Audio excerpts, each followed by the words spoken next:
What's good? You already know what time it is. It's time for that TKC presents Sicko Mode. You already know I'm your host, Evan L.G. Francis, aka Mr. Go to Work, aka King Francis, your pro wrestling champion of Richmond, California, the founder of the Kingpin Collective. I'm never by myself. I'm never alone. I'm with my brother right here, the co-host with the most. You know what I'm saying? Educator, producer, director, the list goes on. Wrestling savant, my brother, the executive advisor of the Kingpin Collective, Xavier Lascano. What's good, dog? Oh yeah. You know, I'm excited. I'm always glad to be back here in the co-pilot chair with my brother for this wonderful AEW review show. Yeah. Always happy to chat about the progress of TKC. Yeah, big things. So many big things popping. Big things popping, little things stopping. Old reference, but you get it. So that's going through my mind at the moment, you know? Yeah, bro. What's going through my mind is how this was actually an impressively good Dynamite. I was thoroughly thrilled by what I seen last night on AEW Dynamite. You know, we honest, we keep it real. If it's good, it's good. If it's bad, it's bad. This was great. Oh yeah. I really enjoyed this. Hands down, man. Yeah, no doubt. The action was tremendous as usual. Everything had a story thread. We got some surprises. We got a lot of good stuff. We got some twists and turns. Some new people joining up, making new alliances. A lot of great things. So I'm excited. I am too. Shout out to Taz. Mm-hmm. I kind of think some people in AEW, somebody, maybe Taz, might be watching us, and possibly not. Could be a coincidence. I'm gonna bring it up later as well. Speak on it. But we had that. That reminds me, we had a team of Tony Schiavone, Taz, and Excalibur at the commentary desk opening up the show. Well, they didn't really open up the show. The show opener was a promo with Roosh and MJF crashing it, essentially. That was intense. There's two Roosh segments in a back to back. It felt like a old school wrestling intro where like there was something going on in the beginning that tied into what was about to happen, right? And I'll tell you what, we'll get into the action parts of this, but I don't know if there was ever a time when Roosh was signed to AEW that I saw him as like, I always knew he was dope. I always knew he was great. I've seen his stuff in Ring of Honor, seen his stuff in Mexico. I don't think there was ever a time where I just looked at him and was like, oh, that's a potential future world champion right there. Now I see it. Now I'm like, okay, I get it. You know what I'm saying? Roosh is a beast. Both in the ring and outside of the ring. And, you know, it's hard to define that in a series of squashes. Like just for the average viewer who might just be tuning in, because you know, a lot of people squash, a lot of people. Yeah. And so you get to finally see him cut loose. This shit was great. Yeah, seeing him go up against an actual competitor was just so refreshing. You know, I just, you know, on some level, on a meta level, I appreciated, and I guess we'll go straight into it. So after a couple of Roosh vignettes, because you had one where MJF crashes his interview, and then you had a separate one where Andrade shows up and he basically gives him a bit of a pep talk. And like MJF had said, you know, if you're the bull, I'm the matador, right? And he came out dressed. He came out dressed like a matador. That shit was dope. Blue and gold, that was dope, man. It was like watching Vega from Street Fighter. I was just about to say that shit. Go out there and do his That's thing. all I was missing. That's the old Street Fighter. Dope as fuck at the claw, falling off and shit. No, I mean on some real shit though, like on some real stuff, I should say this Roosh versus MJF is going to go down as like I think definitely one of Rush's best TV matches, and I think one of the best World Championship title defenses on television. Yeah.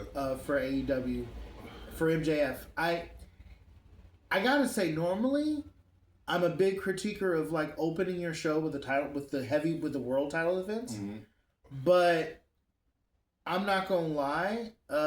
This was, and no matter the quality of the match, I always raise my eyebrow. But you know what? I gotta say, the main event that we ended up getting wasn't just spectacularly executed, but I've kind of come to a turn over a bit of a new leaf, and I think that having the world belt first, because a lot of people tend to put a lot of people think, oh, the world belt, that's the highest thing, that's the most important thing. I think putting a main event that also has its own competitive high stakes pushes over the other thing that you're competing for and makes that thing just as popular as the world belt. The world belt, no matter what company you're in, the world belt will never need any more pushing other than it just being the world belt.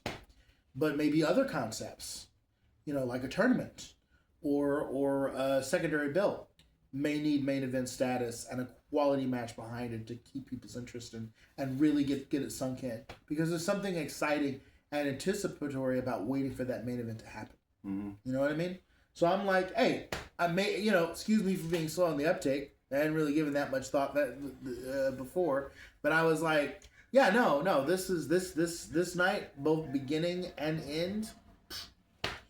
But back to this Rush and MJF match. So what did you think? What were some of the highlights for you?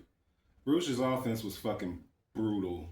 I hadn't seen, I think maybe besides Brody King and Hangman, I don't think MJF got put through the ringer like that physically in a while. Even the stuff with Darby, it was great, but I think Rush just brings a different type of punishment. And it's exciting. And then I like the fact of the ending. I felt it was John Cena done right. Like when Gunther tapped him out and all that shit, I felt like this was done salt of the fucking earth. But then at the same time, Rush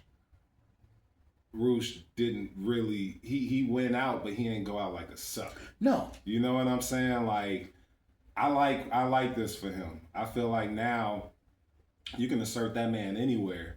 And that's what I like about MJF. I feel like, some people would say that Darby should have had a longer reign, and I wouldn't have disagreed, but at the same time, MJF is the kind of guy that can build others, and when he loses to him, it's a humongous deal. But even when he doesn't, if they take him all the way and it looks like they're about to absolutely beat him, then that makes that guy look like an actual serious threat towards the world championship. He's one of those guys. It's not that many who can really do that, right? Like, because you kind of already know. But that's the thing about AEW is that you don't, though, right? It's like sometimes they do switch the title on free TV. Right. This isn't just... So that's what my thing is, and that's going to kind of tie into a couple of things we're going to talk about later.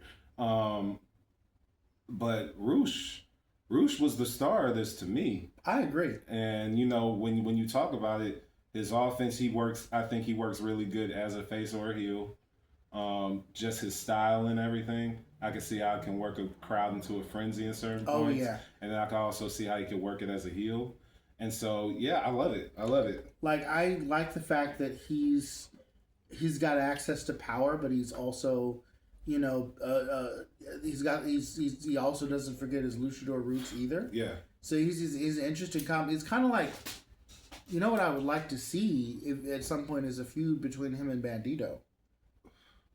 That has to come. That has to come over a world title or maybe another championship belt, but that would be fucking dope. And he's one of those guys, kind of like Leo Rush, right? Like, now that I've seen him, now that we've seen him on Dynamite, now that we see that he can go and that he has potential to be a superstar, keep him on Dynamite. Please do. Don't hire them. Don't hire them on. Like, I don't mean to be disrespectful to ROH because one of our friends, Casey Lennox, actually was fighting Deonna Purrazzo 2 weeks ago on ROH. So it's a big deal. ROH has a respected indie legacy. Yeah, so it's a big deal. But then at the same time, you want to have access to Prime TV. Yeah, put give it to Prime him. TV. Put it on Prime TV, man. And Exposure. that's what I like. And, you know, I think he's had some exposure on Collision, which I've watched more of, and Collision be popping too. But yeah, I want to see more of Roosh on Dynamite. So I agree. And like I said, he went out, he tapped right, but it took everything. It took everything. MJF had to crank that bitch. Actually, wait, didn't he pass out? No, he passed out. He passed out. Not tapped out. He passed out. It's the week. But you know what? But you know what? I think that makes Roosh look even stronger. Flipped him off before he went down. You know, that's what Cena. That's why I was like, man, if Cena would have been, if he would have been any ounce of defiant, he didn't have to flip him off. But it felt like a failure. You know what I'm saying when he lost. But Roosh, he went out like a savage. I love that. Yeah, he looked hard to beat. It looked so desperate when he locked him into that. Like, MJF is like, I've tried everything else, and I got to put this guy. Exactly. If I can't make him tap, I'm going to put him to sleep. Because he ain't going to tap, so I got to put him to sleep. Exactly. That's, you know. No other choice. And I loved it. What would you rate the match? Man, it's a 4.5 for me, sir. I'm going to go 4.4, because and there's a reason for it. Oh, okay. There's a reason for it. Because this Dynamite was popping. So 4.4 for me. Now the aftermath. After the match, MJF takes his world belt and starts motioning for Roosh to go charging, trying to live up to the whole Matador thing. Yeah. And then who shows up out of nowhere to save the day? Reach for the sky. We're going to talk about it, but I wanted you to do it because you were so descriptive and emotional. You bring the emotion up. I give you that. But Briscoe, he cooked tonight. He cooked tonight. And we're going to talk about it. Yes. But go ahead. Reach for the sky. Mm-hmm. And then Briscoe comes out there and cleans fucking house. Yep. Crazy. So you already know where we're going. Right, as far as what the next title program is, I don't have a problem with it. I kind of feel like, even though I feel like I know what's gonna happen here, I'm still willing to see how it goes down, and that's the magic in the AEW. I'm not rolling my eyes like, I know Briscoe ain't gonna beat MJF, because I don't know shit about Tony Khan's booking. We've already established that he'll pull a surprise or two. Yep. But for me, I look at it like he just won it back. I feel like the logical thing is for him to most likely lose it at All In to Ospreay in Wembley after Ospreay wins this Owen, which we'll get into. Mm-hmm. That's what my logical thing is, because Ospreay is the heir apparent. He's the one I feel like is gonna be like the next household name in AEW, because I feel like MJF is a household name in AEW. I feel like Swerve is a household name in AEW. Kenny Omega, Chris Jericho. I'm probably forgetting a couple, but these are main guys. The Bucks. You know what I mean? These are like pillars. And so this might be Ospreay's time to. He's the next one. Moxley is one of them. Of course. Oh, he's definitely. He might be the one. You feel me? But I feel like Ospreay's about to be the guy. I really do. I think it's his time to be the guy. I feel like this whole arc with the Death Riders, which is one of the best fucking story arcs going in wrestling. And when I feel like this is all said and done, this might be one of the greatest arcs we've ever seen in wrestling. This is like, so far, the best face turn I've ever seen, because it was slow. Yeah, the whole group, because it was slow. Yeah, and not everybody was face right away, and they made it believable. And then like they went from being like the disgusting fucking group that everybody hated to being this honorable. But you know what though? That's kind of like how it is in the movie sometimes, right? When somebody gets saved by their worst enemy because there's a bigger threat or whatever, and then after that, you know, they get saved and they start to learn that way of life, that person's way, and they're like, "Oh, you're not a fucking complete dick. You're an actual person." The Fast and Furious I can learn movies from are you. infamous for this. Right. Yeah, a little fly. There you go. But Appreciate that. But yeah, and that's what I'm saying. It's like they've humanized the Death Riders. But then the crazy thing is that anytime they can flip that switch, right? Like they're that loose of cannons. And that's what I like about this. It's something Moxley had said some time ago where this is when he was still deep in being, this is before he won the Continental Championship. I believe he had said that his mission was to make AEW better. That he was pushing them in some way. Mm-hmm. He had this philosophy about like what it meant to is like nobody else knew what it meant to be champion, what it meant to take the hard knocks. Yeah. And I was saying what makes a great villain is one that believes he's right. Yeah. And that one that believes he's virtuous. Mm-hmm.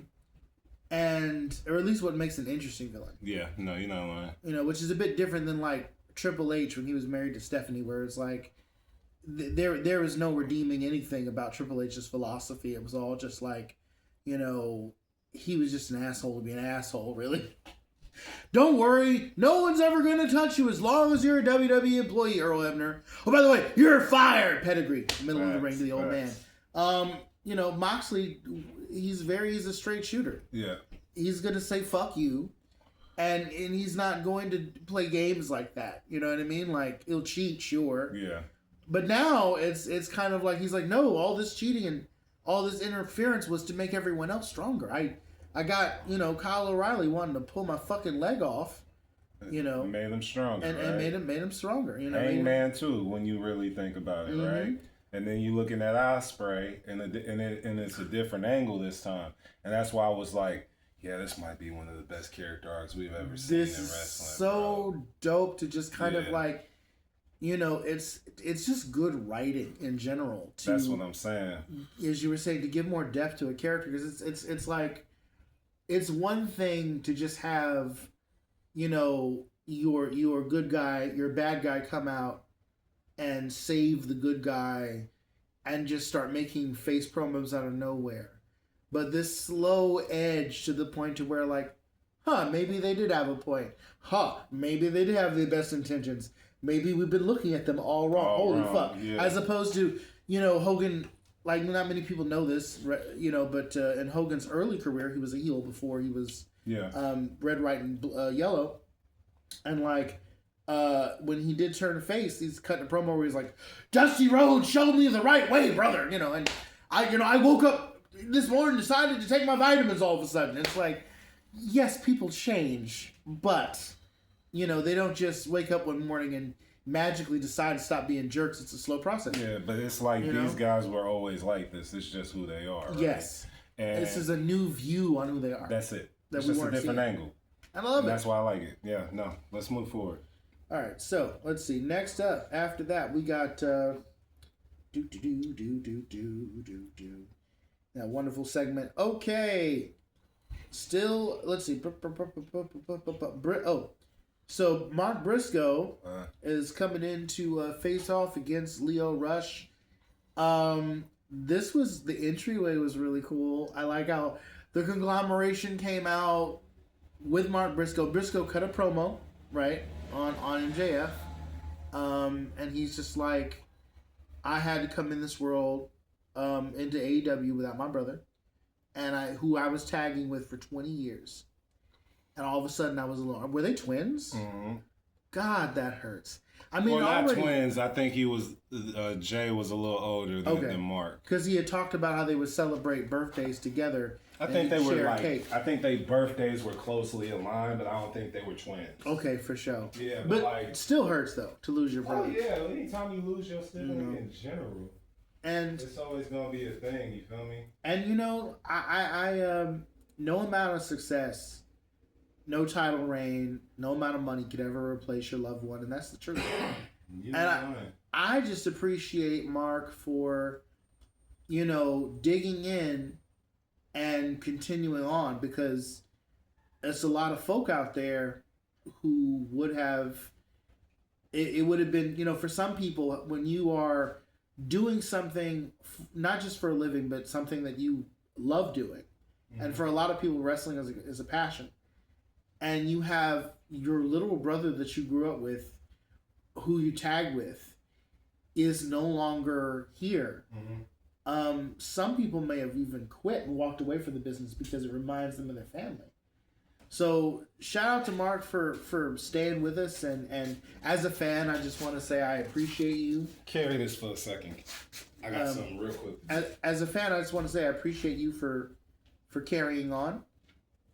It can't be hard, because I had a rap group, and years ago, we were called Onslaught, and I considered them to be found family. And eventually, through a slow erosion, you know, things happen. People change. Some people never really do change, and that could be an issue. Selfishness hits. The group slowly disintegrated over time, and I was left with this unfinished project, like a couple of them. And it was mix them down, put them out. But who's going to want to hear a group project where it's just me performing everyone's parts? Because, you know, there's like songs where I have a verse and two other people have verses, or where I'm not even on there.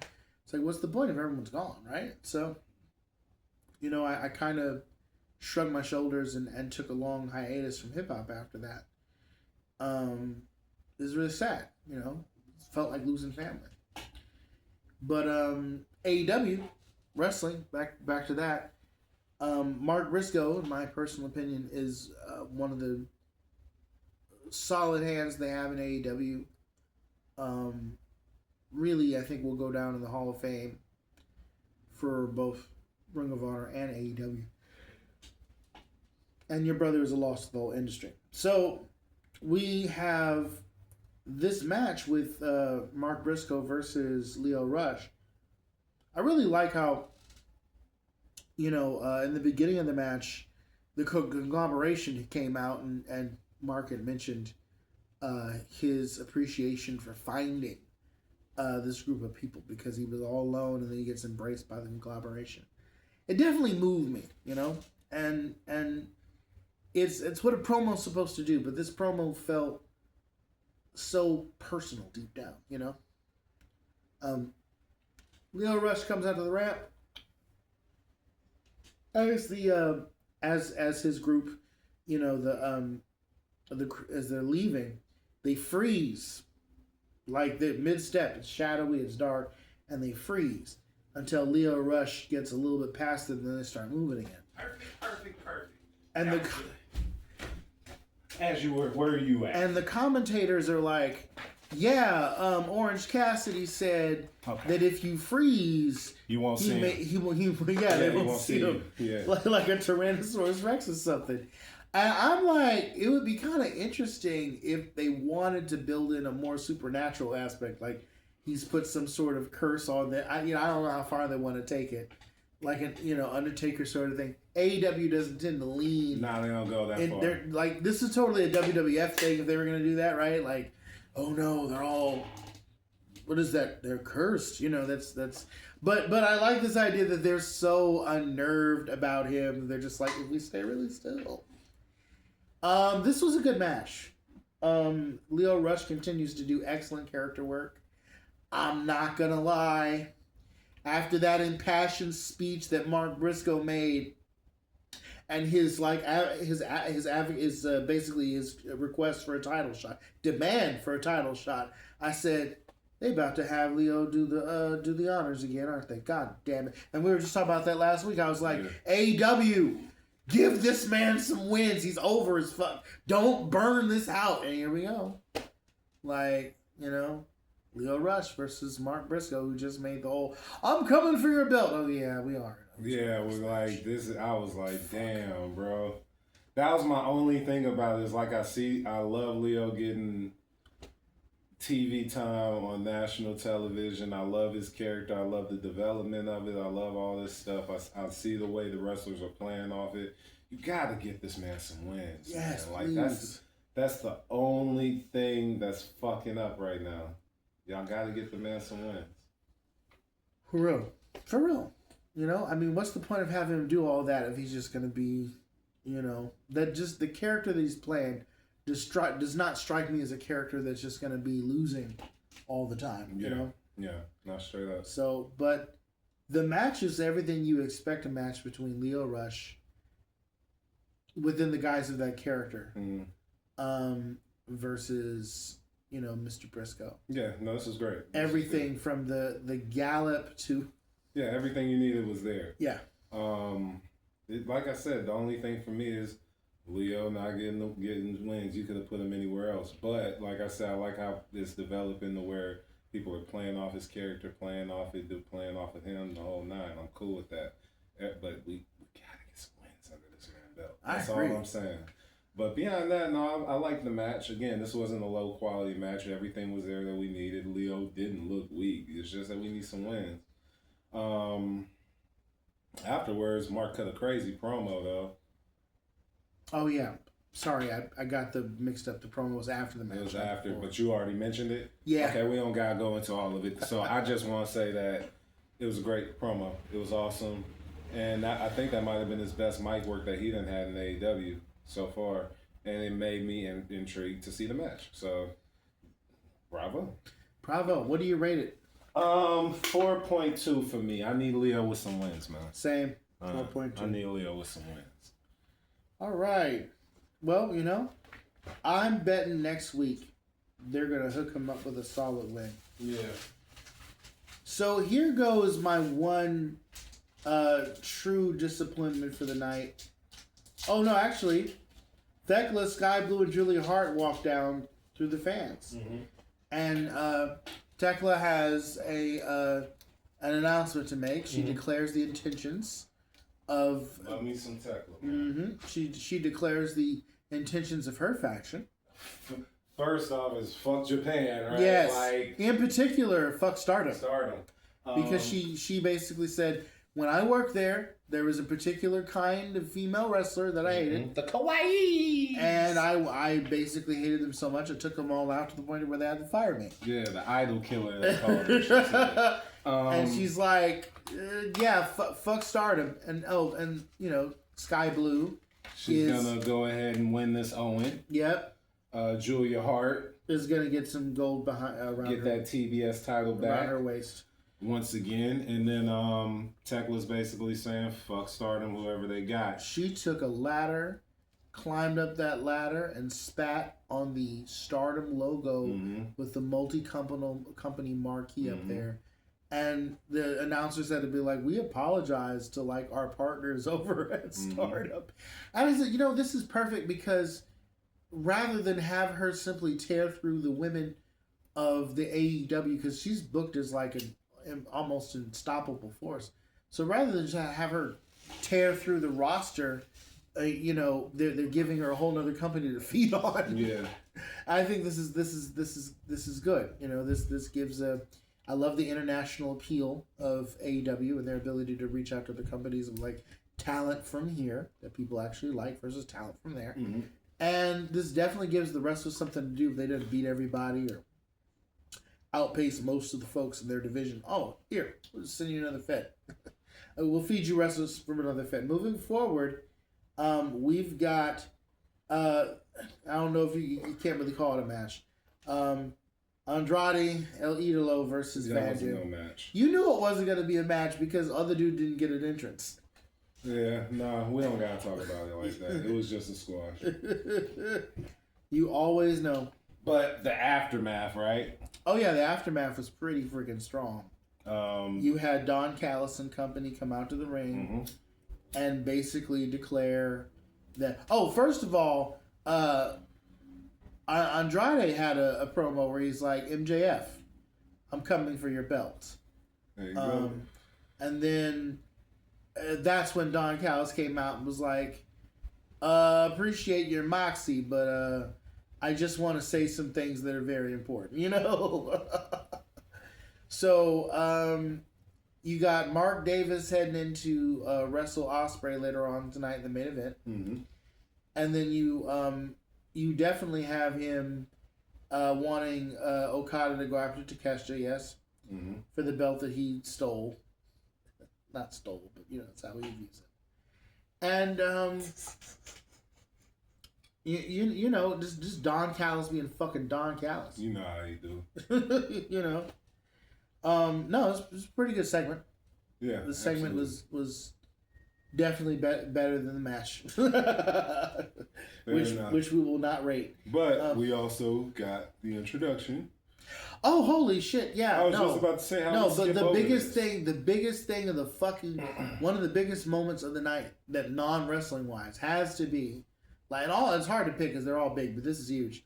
Leading in from their conversation last week, where Don Callis is like, "Hey, if you want some help you want to help getting that second belt, you know who to come with." And this actually leads into Andrade's desire to get the belt because he's like, you know, a new person's entered the Jet himself. That's right.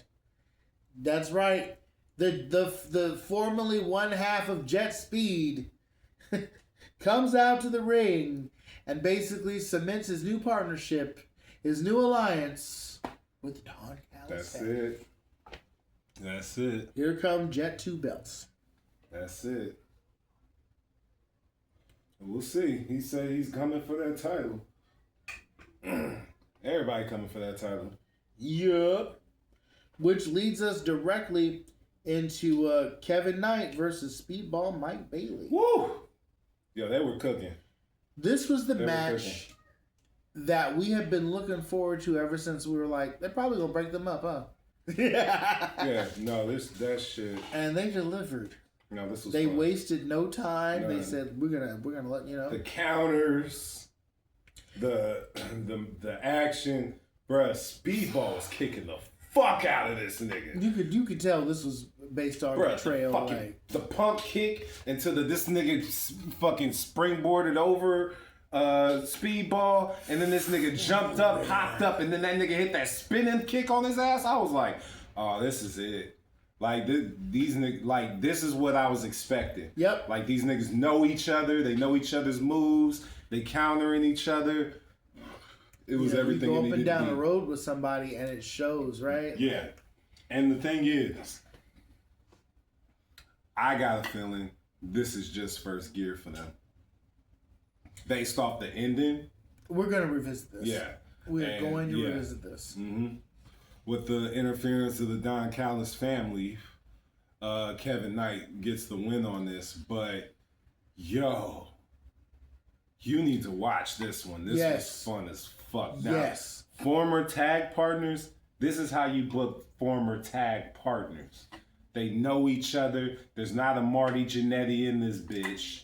You feel what I'm saying? Because both of these niggas can go. Yeah. And Marty could go too. That's not to diss him, but you get what I'm saying. Oh, yeah. Like, both of these guys have title implications attached to them.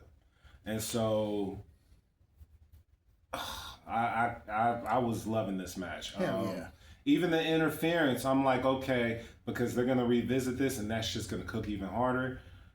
4.4.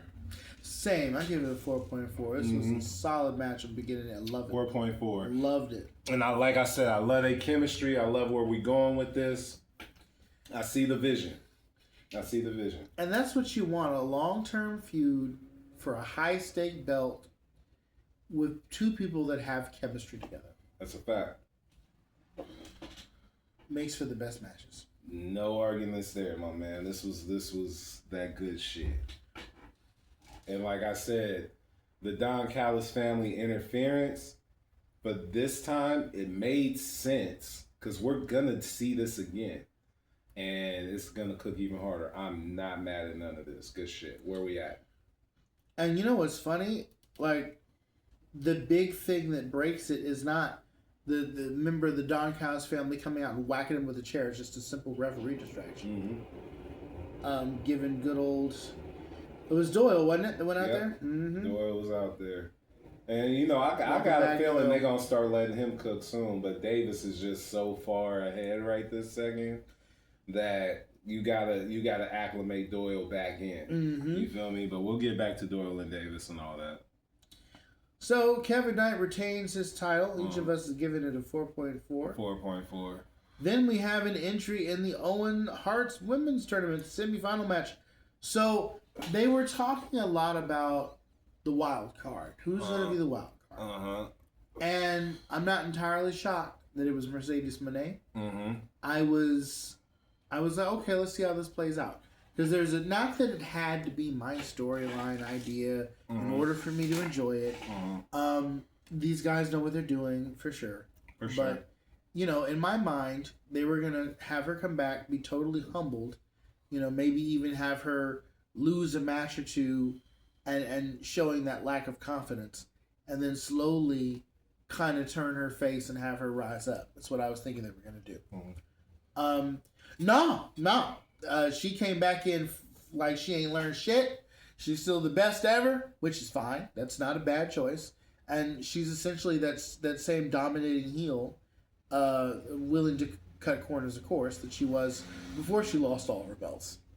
And I suspect that this is largely due to the fact that she didn't have Willow to kind of reflect off of. Because I think if Willow had not been injured, that might have been the story they told. And Willow might have been the person that kind of helped bring her to the light. Yeah. But without Willow being there, they said, okay, plan B. Just go in there, be CEO, and whoop ass. And she did. It was a good match. And also, there's some things there that suggest she's been to therapy. And that she's okay. Because I believe I've seen some things about that. Because, like, some little segments and shit like that. So she's like, that's why when she's woo-sighing over there trying to calm herself down, that's why she's doing that. Because she's lost all her belts. She had a fucking meltdown, right? And so it all made sense. It certainly did. I'm happy she's back. I'm glad to see her back. The match cooked like I'm not like Windsor. Windsor is that shit. And Mercedes is that shit. You knew this shit was gonna cook. It cooked. Yeah, not much more to say than that. I'm over here trying to find little words. No, this shit cooked. I'm glad she's back. You know, and some people, if you rolling your eyes after the fact that this woman, yes, she held 13 championships, right? She did.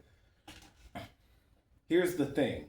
She lost 13 championships. She went to every one of those independent promotions and gave that belt back and put somebody over. Somebody in those promotions that's a regular has a victory over one of the greatest of all time. If you don't get it, I'm sorry. Oh, I do. You feel? No, I'm not talking about you. Yeah. I'm talking to the audience. I'm saying there's some people that are still to this day shit on Mercedes Moné. I feel like me and Mercedes think the same way. I think about the long game. People was mad I won the title. But look at how many people done came through, how much that shit done multiplied, and how many people done got over because I started with this shit. Not even started. I won that shit. Because here's the thing, no one else is going to do it like that. No one else is going to look after it. No. It's one of those things it's where it's like the means always justify the the ends justify the means. The ends justify the means. And the ends are great. The ends are charitable, they're philanthropic. And to have her drop it, and honestly, I don't even think, specifically with Mercedes Moné, stick on her for a minute, I think anybody that was mad that she got 13 belts is a hater, and this is why. Because she's very skilled. She's one of the greatest of all time. You know, I was going to say that. Literally. And like, for you to be mad that there's a female equivalent essentially going after like Ultimo Dragon's 13 belt, you know, and like honestly, you're tripping. You're tripping if you're mad. Literally, She's one of the greatest of all time. You should be happy she's coming to these independent promotions, getting those belts. Put every week on AEW, they're mentioning those belts, so those promotions are getting shine, right? Then when she goes back and loses them, she's putting somebody over. How do you not? I don't get it. And like I could see, if people were like, oh, not even if people were like, if she had the skills of say, ooh, who can I throw out there? Speak your mind, man. Oh yeah, if she wrestled like Tori Wilson, Mm-hmm. I could see people being mad about that. Right? I can see that. I can see people, but this ain't Tori Wilson, y'all. She's one of the greatest to ever step in. To ever do it. And if you don't think that, you biased as fuck. I watched her match against Bayley a million times. It's still one of the greatest women's matches that's ever been done. Not even one of the greatest women's matches. It's one of the best matches in NXT history. That's one of the best matches in WWE history. I'm sorry if you don't see what she's done. When she walked out, she was one of the first ones to stand up for herself. Her and Naomi, shout out to Trinity Fatu, one of the Fatus. She's done a lot. She's a maverick in this shit. Like, I identify a lot with her because a lot of people ain't gonna get it until way later. You feel what I'm saying? They ain't gonna get it till way later. Yeah. But this match cooked. I'm gonna give this match a 4.4 because I really enjoyed it. I think that she has more, and this is why I'm giving it a 4.4 because it could have been higher, but I got a feeling these next couple matches in the Owen are gonna cook harder. So I gotta leave room. So I mean, there's still room after a 4.4. I'm gonna go for a 4.4. I'm giving it. Maybe this is because I hadn't seen her in a long time. Go for it. So I'm operating with oh my gosh, I missed you. Whatever you feel. 4.5. There you go. She could she doesn't have a bad match. She about to have a 5. Name a bad Mercedes match. I can't. There you go. Can't. That's all we got. She got a 5 coming up. I already know. Yeah, it's coming. She got a 5 it's coming up. So yeah, no. Here's the thing. Here's the question. Let's take under a minute for this. Of course. Does she win the Owen? This could be her comeback story. Yeah, she could win the Owen. I think that's a strong. Who else? Who else you got winning the Owen? Who else? Athena, maybe. Maybe, but I think Mercedes has the strongest story here. And then you got Sky Blue still lurking. But I don't think she's gonna win it. Like when you think about it, but they're all viable contenders with really interesting motives. Yeah. But Mercedes, I would say the winner wins against. They go against Tekla. So I got Mercedes. Yeah, I got Mercedes. I got Mercedes. All in Tekla Mercedes. Hell yes. Yeah. All right, let's go. All right, so, and also shout out to her using the crossface. Yeah. To win her match. Most definitely. Like Alex Windsor is a talent. Yep. Take nothing away from her. I found myself rooting for her to put the sharpshooter on more than once. Yeah. And this match is just between the backstabbers, she took some flights. Talking about Mercedes. Yeah. And she took some risks. For sure.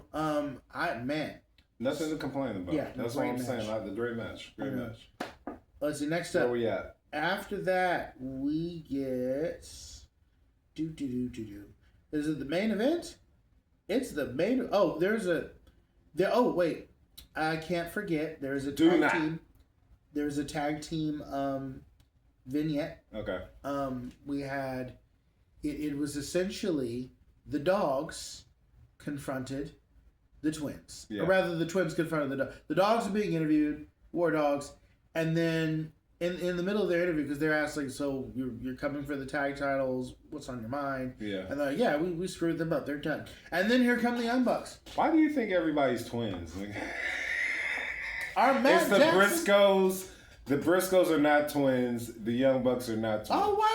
Oh, God. They are not twins. I think Matt I think the one with the darker hair, I think he's older by like 2 years. Oh my gosh. I'm like, nigga, you want these niggas to be twins so bad. Because they super kick on time. Just because they super kick with synchronicity. I only asked if the first two were twins. No, nigga, you said. I did not know. I said, you said the Briscoes. No, you said you did ask. Okay, you did ask. You inquired. I inquired. Okay. Because he had made that line about same birthday cake. And I was like, nigga, why everybody gotta be twins in this thing? But I had never assumed that they were twins before until he mentioned tag team cake. Brothers, twins. No, the birthday cake. Sharing the same birthday cake. Don't you ask me if the Steiners is twins, nigga. I'm about to. I know they're not twins. Don't you ask me, nigga. The Heart Foundation, nigga. I know they're not twins. All right, cool, perfect. Nigga, like I said, you know I'm fucking with I didn't think about it as a possibility until he was like, we used to share a birthday cake. Fair enough. Got you. You know, Matt and Jackson are the only tag team I've ever assumed were twins. Yeah, all right. And that's because I wasn't watching them when they first came in. Yeah. It was a little bit later in their career. Yeah. So. But anyway, they confront the dogs, and they're just like, you're part of the worst version of the Bullet Club. You know? And I love that they brought that up. It's been kind of an elephant in the room for a minute, right? And they finally were like, yeah, we'll acknowledge your history. Yeah. And we're going to whoop your ass. There you go. But finally acknowledging the elephant in the room, right? but we'll get, But the thing I like about AEW is they don't ignore past history. It might take them some time to get to it, but they don't completely ignore history. Oh, yeah. I like that. Yeah, they don't want to go straight off the bat and try to build you where you were, but then they will definitely mention, like, later down the road. So after that, we have the Owen Hart's Men's Tournament semifinal. Will Ospreay versus Mark Davis. We're going to talk about this one. Fuck, dude. We're going to talk about this one. First off, this shit was outstanding. Amazing. Absolutely outstanding. If there was ever a question... Sir. Edge of my fucking seat. Nah, hold on. But if there was ever a question about Mark Davis... Because Will Ospreay, we know, is great. He's like I've already said earlier in the show. He's gonna be the guy. We know that. Mark Davis. Fuck. It's time to start talking about this nigga. Like, really start talking about this nigga. Like, he can go. The man can go. Mark, I don't mean to call you the N word, but yeah, take it as a compliment from a black man. But like, you could go. He can go. You know, you're loved and respected. I don't even call most of these guys that, right? I would say that's how good the match was. Yes. And here's the thing, and this is what I was saying earlier about being able, like Tony Khan and his ability to, how should I say it? Like, surprise us sometimes.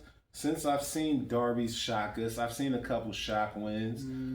Mark Davis looked like he was going to win this shit a few times. And it was like, Tony might do this shit. You feel what I'm saying? And that's how good this shit was. Like, yo, they could in a year, if they cook with this man like they do, main event status. Hell yes. Main event. You got a main event big man on your hands. Like, Doyle fucked up when he got injured, nigga, because they was about to be a great tag team. I saw it. Nah, nigga. Doyle, you gotta sink or swim, my nigga. Like, this nigga Davis? No, he's the real deal. Them pile drivers? Yes. Best pile driver in the business. I'm giving him that kind of credit right now. And it's perfect to go up against a guy who's recovered from a neck injury. And that's what I'm saying. I was like, gosh. And the fact that they got history as part of the United Empire, there was a lot of things there from the New Japan aspect. Stayed over his house when he, No, there was so much history here. So they know each other in and out. Nah, man. Nah. He's able to like dodge some of like Will's attacks and vice versa. Like, I was just about to say that the other part is he's able to be nimble and move and do it. Bruh, this was outstanding. Like I said, there were some moments of suspense here where I actually thought Davis could win this thing. Multiple times. Multiple times. Look, this was tremendous. And like I said, this is why I graded downward on my scale tonight. Because here's the thing, and then now I'm looking at the Owen. Mm-hmm. I'm looking at the Owen, and I'm looking at Swerve and Ospreay as the finals. That's what I totally see that. They're gonna give a 5. I know this. Oh yeah. I know this to be the facts. So for this, 4.8. That I'm going 4.8. I gotta give some room. But this was outstanding. Oh my God! This was tremendous. So many moving parts. And if Mark Davis isn't a major star in AEW after this, I don't know. But this dude, when you put him in the ring, he don't need fuck all the talking. Keep him with Callis. But elevate this nigga. Please. He's on that level. Please. He's like that. That's why we know Ospreay. We know what Ospreay do. Ospreay don't have a bad match. No. But this nigga Davis, he hasn't had a mad match since they started. This nigga he's been showing his ass.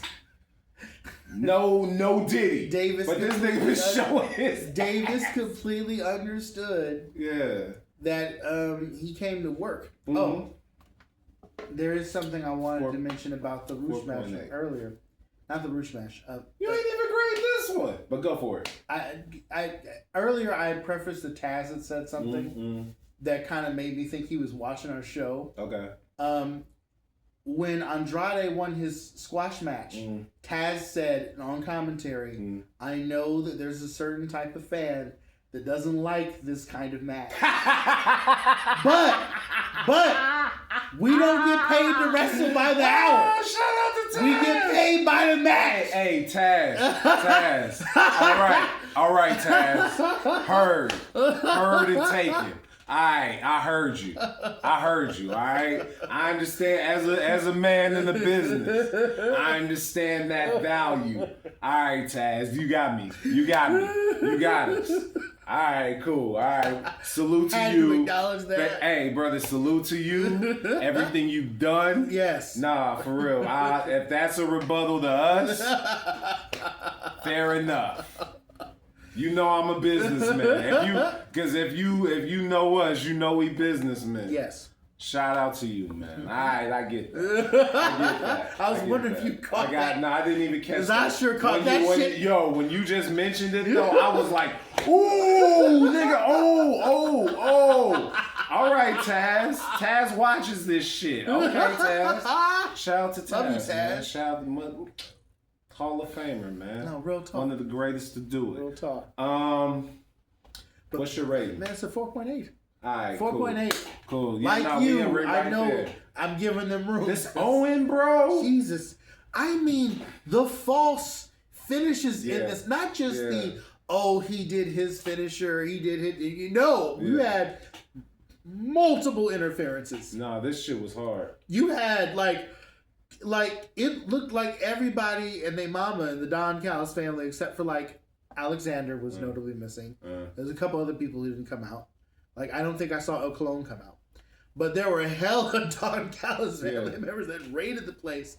And just when you're thinking, and the Death Riders came in response, and just when you're thinking we done run out of Death Riders, like, because out came, not Okada, but trying to remember who it was at Takeshi. Oh, Fletcher came out with the screwdriver, with the intent to basically take out Will Ospreay. And then Takeshita comes out, it's like, Mark Davis gets the screwdriver. And then Ospreay manages to give him, like, the fucking, you know what I mean? Like, the hidden blade, just in the nick of time. Doesn't pick up the 1, 2, 3 just yet, though. And, like, oh my gosh, So there's hell outside. Yeah. Everyone's fighting everybody out there. Yeah. Like John Moxley came out. Yep. Marina Shafir came out. Everybody's out there. Like man. Mike, just one by one, drip by drip, everyone's whooping each other's ass. Yeah, and it also fans the flames of that Don Callis Death Riders rivalry that's been going on.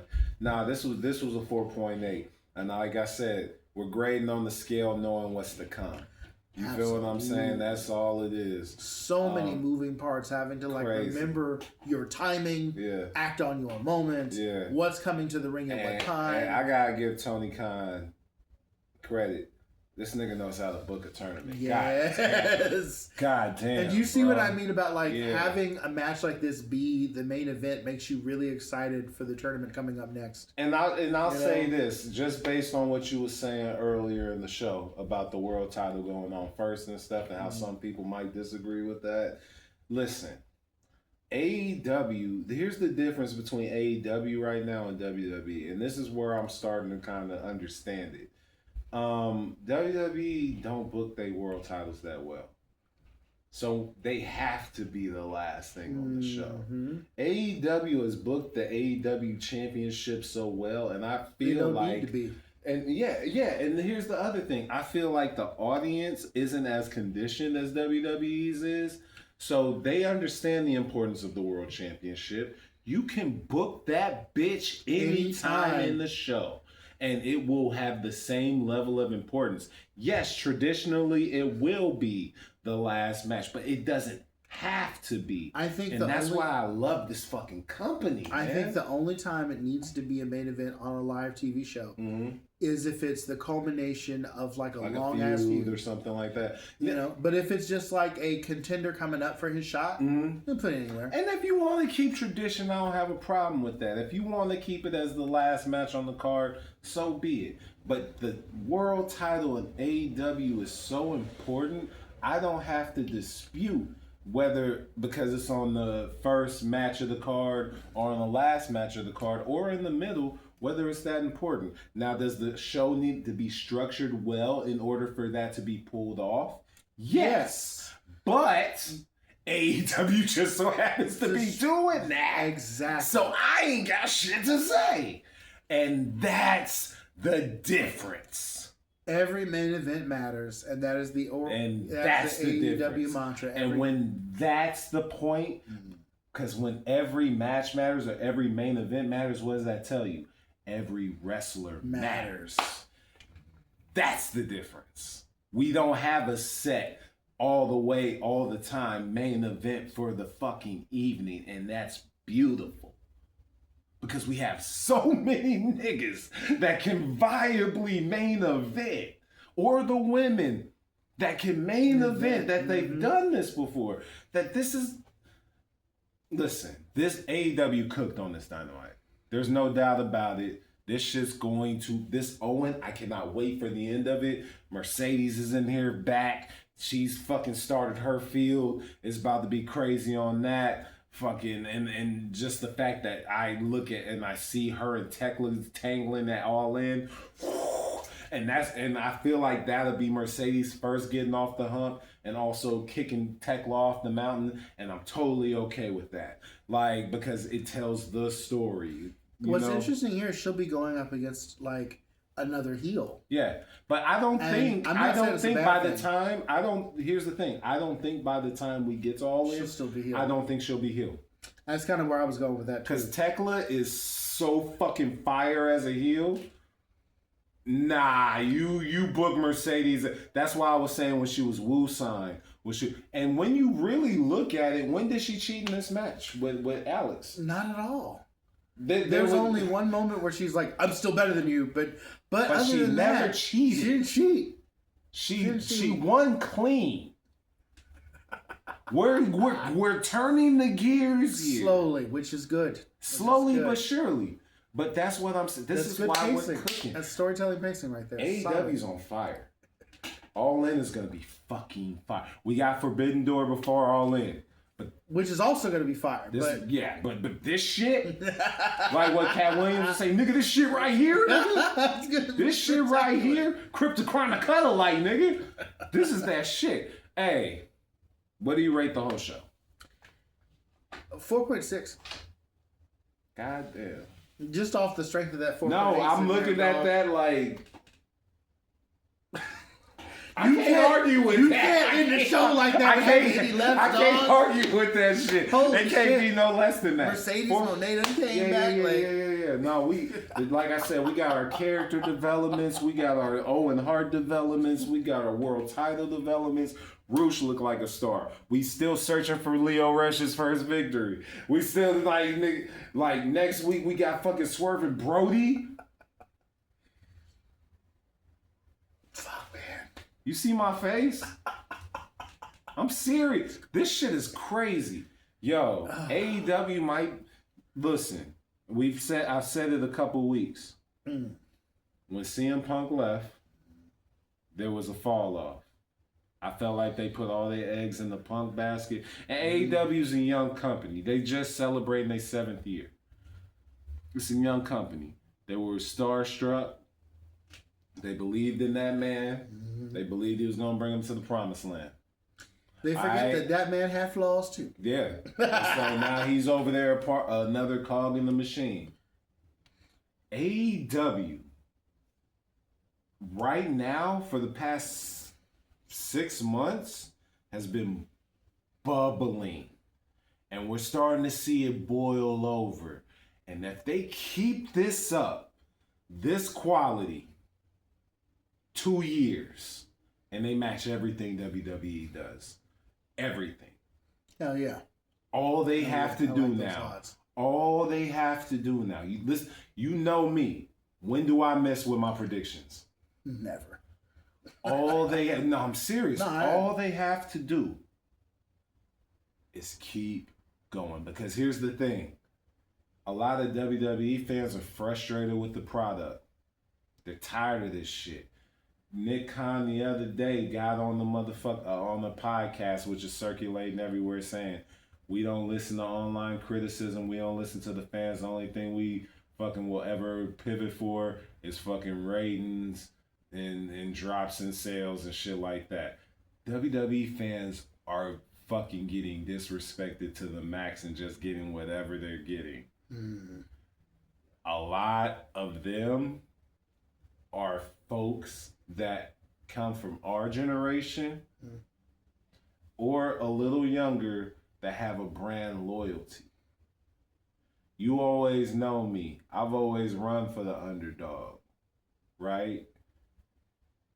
I feel like more and more people, if AEW keeps us up with the Adamania, we don't call it WrestleMania. Them motherfuckers had more ads than they had matches. like all they PLEs, if they trying to sell you something more than they trying to sell you matches. The niggas like LA Knight, I don't know if you seen that shoot interview LA Knight just did. I'm going to send you the link. Yo! And he's still signed over there. And that nigga just exposed all that shit. How basically they ignore his motherfucking the way the fans cheer for that. LA Knight is one of the most popular guys since probably 2023 or 2024 when he had his feud with Bray Wyatt. He's been one of the most popular guys organically, but we've seen this before. Every time somebody becomes organically popular, they try to suppress them because they're not part of the plan. LA Knight literally just fucking basically said all of that shit in a nutshell today. This isn't even a day old. I'm gonna send you that, and I bet you'll be like, what the fuck are these niggas doing? You know what's really sad? When I got to peek at the product some years ago, I think the first Mercedes Moné match I'd ever seen when she was Sasha Banks. AEW or WWE? When she was Sasha Banks at WWE, okay. Was that triple threat. It was like her, Charlotte Flair, and was it Becky? Mm-hmm. No, because Bayley was not involved in that match, right? Mm-hmm. WrestleMania. Mm-hmm. I was like, oh my god! Not only are the women actually wrestling, they're wrestling at an amazing work rate that's not WWE standard for men even. And I was like, oh my gosh. But then looking at their roster over time, it was like the fact that they signed to Kevin Owens. Yeah. The fact that they signed to Prince Devitt. Yeah. And from what little I've seen of their matches in WWF, they hadn't actually changed their moveset or their pacing that much. And I thought, oh, this is such hope for WWF now. Or WWE, I should say. Are they now signing talent and letting talent be talented as opposed to you only get to do 4 moves per match, brother? What? I used to do like 10 in ROH. Nope, only 4. Yeah. And that finishing move that people love, you can't do that now either. You're doing either a super kick or but now it's like oh, they're actually kind of allowed to be themselves. To a degree. And I had hope. Yeah. And it makes me sad to see that like there was this hope. It's still happening. And now it's kind of declining. It's still happening. You know? But I feel like the TKO thing, when TKO bought WWE or whatever the fuck happened, I think it was a merger or some shit like that. When that happened, it all became corporate again. And like, not corporate. And here's the thing. Like, I love the ladies. I love the women. I love everybody. You know how I am. Yeah. You know how I get down. I'm a human. I love humans. Yes. I gotta word this right. Yeah. Vince McMahon was a piece of fucking shit. Yeah. He did a lot of piece of shit. It's well documented these days, especially. But after a certain point, when the people are loud enough, whether it was a Jeff Hardy, whether it was a Daniel Bryan, whoever the fuck it was, this nigga said, okay, here you niggas go. Fuck it, here you niggas, shut the fuck up. Shut up. That's the one thing I'll say about Vince. And I hate is that niggas was loud enough, he'd be like, okay, niggas, I hear you. Shut the fuck up. And I hate nigga. I hate to give him credit here, where nigga. credit is due. Yeah. But I will also point out, and I didn't expect it to turn out as good as it was. Yeah. But I remember when he had made Bobby Lashley his chosen one. Yeah. I was very skeptical throughout his WWE run. And then Bobby left, went to TNA, became a beast. A beast. And then came back and continued to be a beast in WWE. Yeah. And like Vince saw something in Bobby that the fans didn't during his first run. But because Bobby, I don't, and Bobby, you're amazing. But I think at the time, shout out to the whole syndicate. In my personal opinion, and I could be very wrong, I think he was pushing Bobby in that ECW era too early, too fast. So here's what I'll say about that. ECW was a motherfucking... The way WWE booked it was a doomed project from the start. Mm-hmm. So they tried to insert somebody in there, and Bobby Lashley, that would have did better in like the WWE system from the get-go. And that didn't work out too well. Right? So I feel like that kind of hindered Bobby. But I look at Bobby Lashley,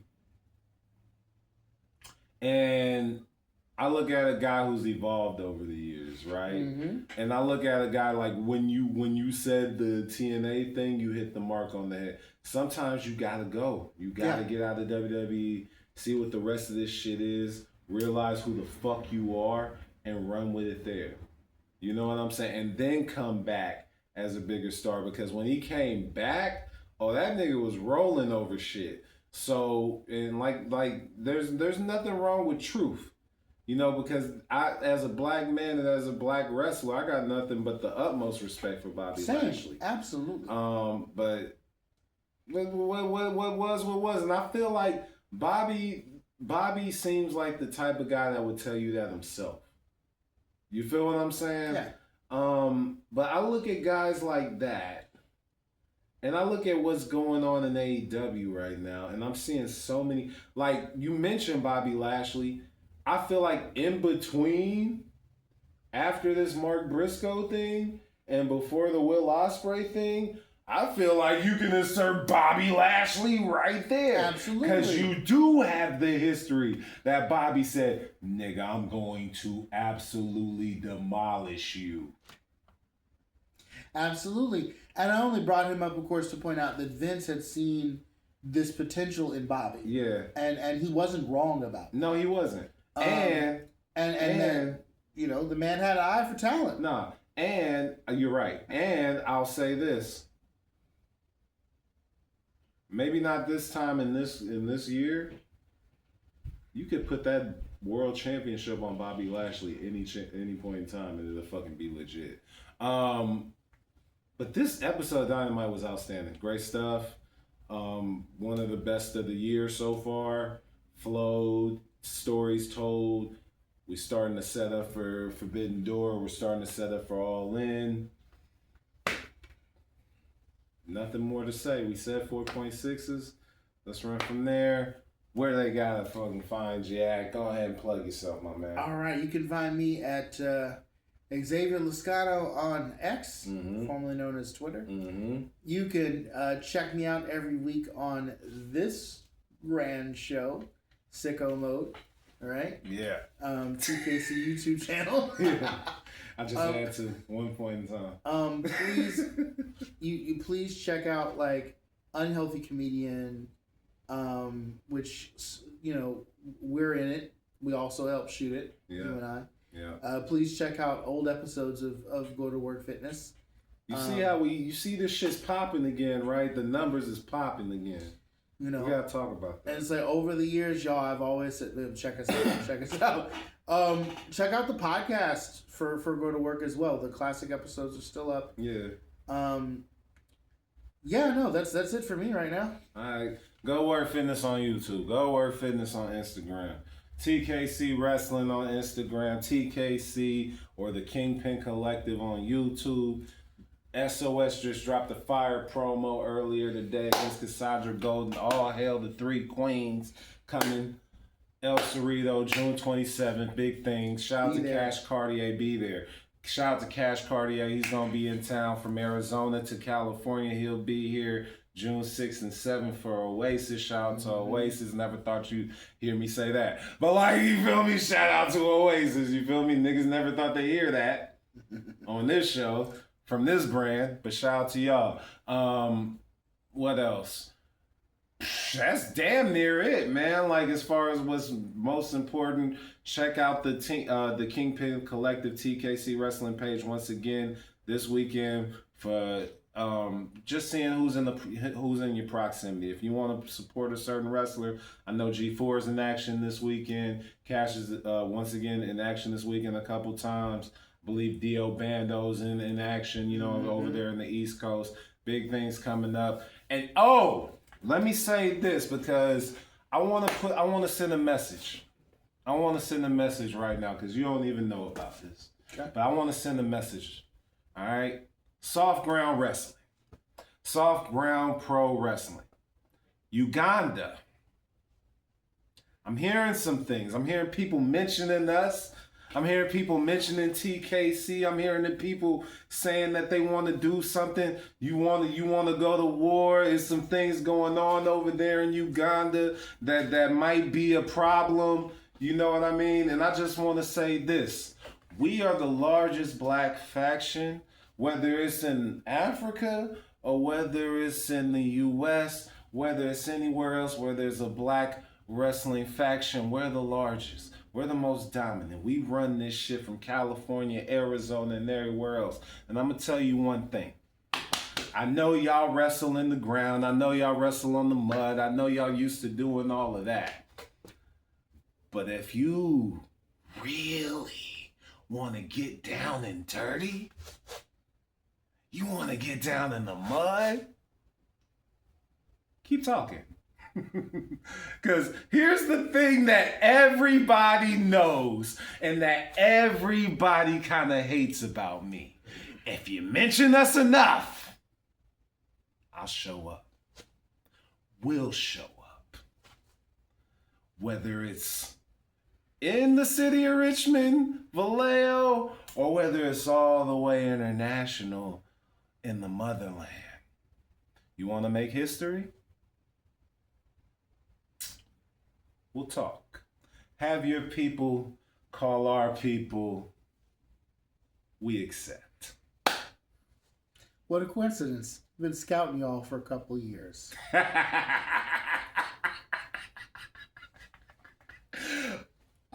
We'll be in touch. But until then, next week, great Dynamite plan. Brody King, Swerve Strickland, a brother of ours. Shout out to Swerve and Nana. Big things coming up. You already know. But once again, there's only one thing that everybody needs to know. And there's one thing that everybody around the world is gonna know, whether it's here or whether it's in Uganda.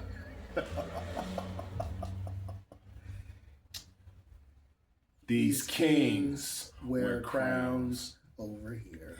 See you next week.